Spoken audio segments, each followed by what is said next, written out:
dearest to. They're the biggest obstacle in your mission in life.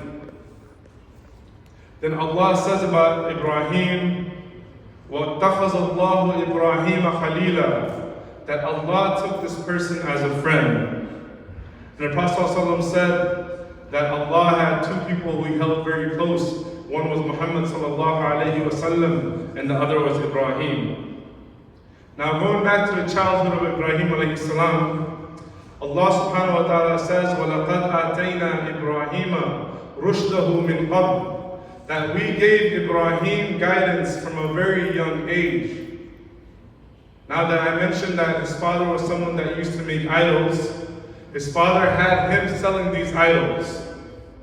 And what Ibrahim used to do, he used to question his dad. Some scholars say when he was 7 years old, he was asking questions like, why are we worshiping something that cannot help us? Imagine, if you have kids here or if you have family members that are very young, the questions they ask and the question Ibrahim is asking. So Ibrahim saw that, hey, how come these people are worshiping these idols of stone? And the funny thing is, the bigger the idol, the more the people associated that, hey, because my problem is bigger, I'm going to go to the idol that's bigger in size, because that idol has more power to resolve my issues. So Ibrahim would question his dad. And then one day, there was a festival that all the people of Ibrahim alayhi salam, they used to go to this festival, and they would leave all the idols behind, they would leave their town behind. Ibrahim alayhi salam chose not to go to this festival. And what he did is he went to the place where they were holding all of these idols. Where his father, all the idols he made, he went to the storage area, he broke every single idol except the biggest one. And what he did is the weapon or the tool that he used to break the biggest idol, he left in the hands of the biggest idol there, he left that tool. So when the people came back, they said we had 360 plus stone statues that we worship. They're all broken except the biggest one. Who did it? As I mentioned, Ibrahim stayed behind. It wasn't hard for them to figure out that this must have been the doing of Ibrahim alayhi salam. So when they came up to him and when they questioned him, he put them in an awkward situation because they're saying, hey, who broke our gods? Imagine you asking someone that who destroyed my Lord. It doesn't make sense to the average human being to know that something that's supposed to be all powerful has the ability to be broken down. Now they're sounding like they're contradicting themselves now, right? They're asking themselves, like, hey, we worship this thing is supposed to protect us, we go to this thing and we ask it to help us, but someone can just come in and break all of it. How powerful is that God? So then Ibrahim alayhi salam, when they find out it's Ibrahim, they say we have to teach him a lesson. When someone attacks our gods, we cannot let them go. So they start building this fire for Ibrahim alayhi salam. Scholars say that the fire was kindled for 3 to 4 days.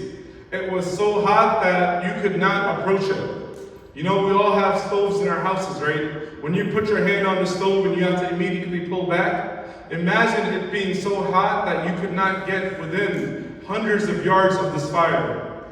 They said they were going to launch Ibrahim with a machine through a catapult because it was that hot. Now imagine this. Imagine every single person that you ever loved. Every single person that you ever trusted. Your own parents are amongst those people that want to cast you into this fire. How would you feel? How would you feel in that moment? This is how Ibrahim alayhi salam felt in that single moment. And the scholars say Jibril came down to him as he was being pelted and tossed into the fire. And he said, can I help you? Let me ease the situation, because he's a prophet of Allah, and Allah subhanahu wa ta'ala does not leave his prophets alone. He said, Jibril, if the help is from you, I don't want it. If the help is from Allah subhanahu wa ta'ala, I will take it. And that's where you hear for the first time, Hasbi Allah, Hasbunallahi wa ni'mal wakeel. These are the same words that the Sahabas used in the battle of the trench when the people gathered against them. Allah subhanahu wa ta'ala says in the Quran, إِنَّ النَّاسَ قَدْ جَمَعُوا لَكُمْ فَاخْشَوْهُمْ فَزَادَهُمْ إِيمَانًا وَقَالُوا حَسْبُنَا اللَّهِ وَنِعْمَ الْوَكِيلُ. The words the Sahabas and the Prophet sallallahu alayhi wasallam uttered were the same words uttered by Ibrahim alayhi salam when he was tossed into this fire. So what does Allah do to His believers when He tests them in the hardest of ways? Allah said, قُلْنَا يَا نَارُ كُونِي بَرْدًا وَسَلَامًا عَلَى إِبْرَاهِيمَ. He said, we told the fire to become a source of peace for Ibrahim, to become a source of coolness. Similarly, when Allah chooses to test the believers, any of us, any situation you may be going through, if you can't keep the same tawakkul, if you believe that Allah is in charge, Allah will make a way out for you. That's the first test. He walked out of that fire, the very thing that meant to destroy him. When people heard about this, they were humiliated, because what can you do to a person when you make this fire and you do everything to destroy them and Allah saves them? This can be none other than someone who has the help of Allah subhanahu wa ta'ala. So he chooses to leave this land. The second trial I want to mention is the trial when Allah subhanahu wa ta'ala tried him with a king. Some scholars say Nimrod was the king at the time, and he called Ibrahim alayhi salam. And he said, come to me, tell me about this Lord that you worship. What can your Lord do? And Ibrahim alayhi salam tells him that my Lord can give life and my Lord can give death. The king says, I can do the same thing. He calls a prisoner that was sentenced to death, and he says, you are free to go. So he tells Ibrahim alayhi salam that I too have given life just like your Lord has.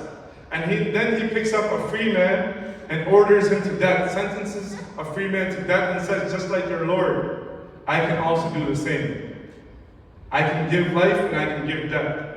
In the beginning of the khutbah I mentioned that Allah said, وَلَقَدْ آتَيْنَا إِبْرَاهِيمَ رُشْدَهُ مِنْ قَبْلِ. Allah had given him a very special way of thinking.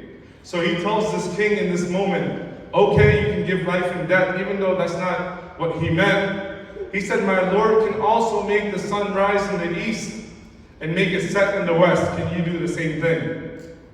And Nimrod was dumbfolded. He had no answer, no response. So he let him go. Now in this moment, as Ibrahim is leaving, now think about this, right? To put it into perspective, think about where you grew up, where all of your family is, where you work, all of your friends are. Imagine leaving this land, imagine leaving that area, and then the president calls upon you and tells you, come here, I want to test you further. After you have just been tossed into a fire by your own family. And then a ruler wants to test you. And then you're able to come out successful, but you know that area that you grew up in has nothing left for you. So you choose to go somewhere else where you can call to Allah without these issues. So as he's walking away from this, from the life that he knows, from everybody that he's loved, from all these trials and tribulations, he makes a dua to Allah subhanahu wa ta'ala where he says, وَلَا تُخْزِنِي يَوْمَ يُبْعَثُونَ. He says, oh Allah, do not leave me on the day of reckoning, on that day of judgment, to be embarrassed and humiliated. Do not leave me on that day to be embarrassed or humiliated. And some scholars say that on the day of judgment, every single person is going to be standing naked, no clothes, nothing that's protecting them. And Allah subhanahu wa ta'ala is going to order Ibrahim alayhi salam to be the first one that is clothed. The first person to get his haya, modesty, and respect on the day of judgment out of every single person that ever existed is going to be Ibrahim alayhi salam. Did Allah keep his promise to him or not? Just think about this, dear brothers and sisters. The stories of the prophets, the stories in the Quran are for us to learn and implement into our lives. These are not some folk tales that are made up, but these are very real things that happen, and Allah has left for us to gain and attain knowledge from and implement and change ourselves. So as we ponder on these tests, we can say, what else can Allah try Ibrahim with? He tried him with his family, he tried him with the rulers. What else is left? His own wife and kids. Now Ibrahim alayhi salam, some scholars say, reached the age of 80 years and he did not have a kid.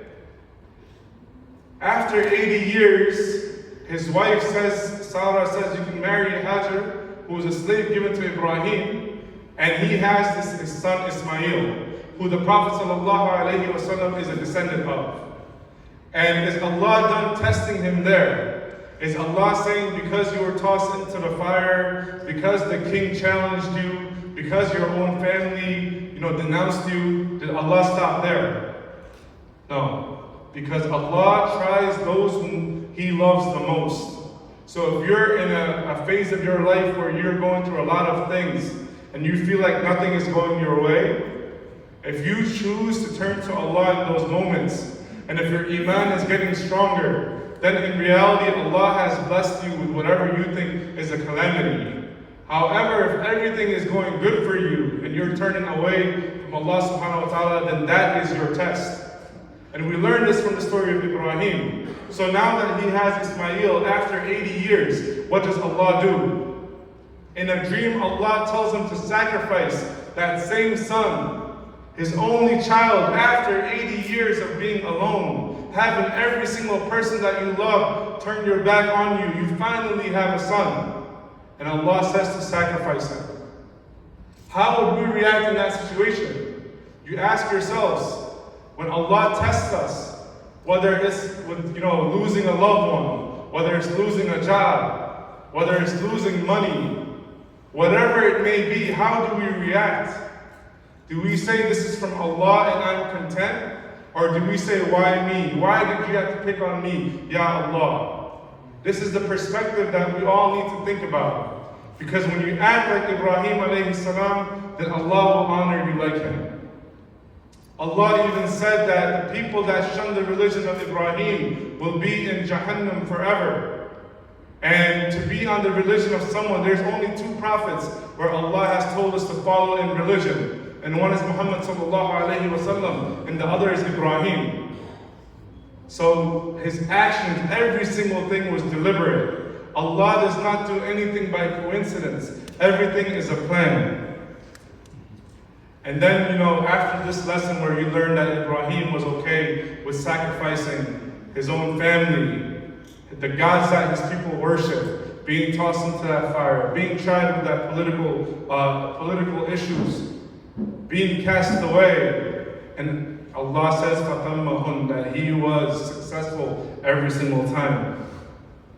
He made a dua when he was building the Kaaba. He was his son Ismail. He said, رَبَّنَا تَقَبَّلْ مِنَّا إِنَّكَ أَنْتَ السَّمِيعُ الْعَلِيمُ. Oh Allah, accept from us. As him and his son were building this house of worship in the middle of the desert, he said, Allah, accept from us.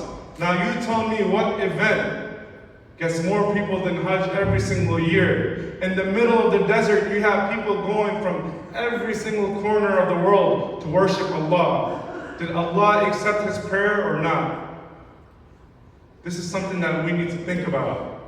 We need to make sure that we act like Ibrahim. We have the same tawakkul. We make dua with the same sincerity. We're strong in the face of tests like Ibrahim alayhi salam was. Because what did Allah do for him?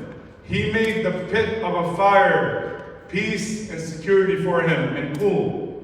He made in the middle of the desert water gush forth in the form of Zamzam. To this day in that place where nothing else can grow. If you've been to Mecca, you will see there's very little vegetation. Nothing can survive in that place. But Allah has made it beloved to every single person, not just in this place, in this masjid, but across the globe to billions of people. Because Allah accepted the dua of his sincere servant and worshipper. رَبَّنَا تَقَبَّلْ مِنَّا إِنَّكَ أَنْتَ السَّمِيعُ الْعَلِيمُ وَقَالَ رَبُّكُمْ ادْعُونِي أَسْتَجِبْ لَكُمْ. Allah subhanahu wa ta'ala says to call on him and he will respond.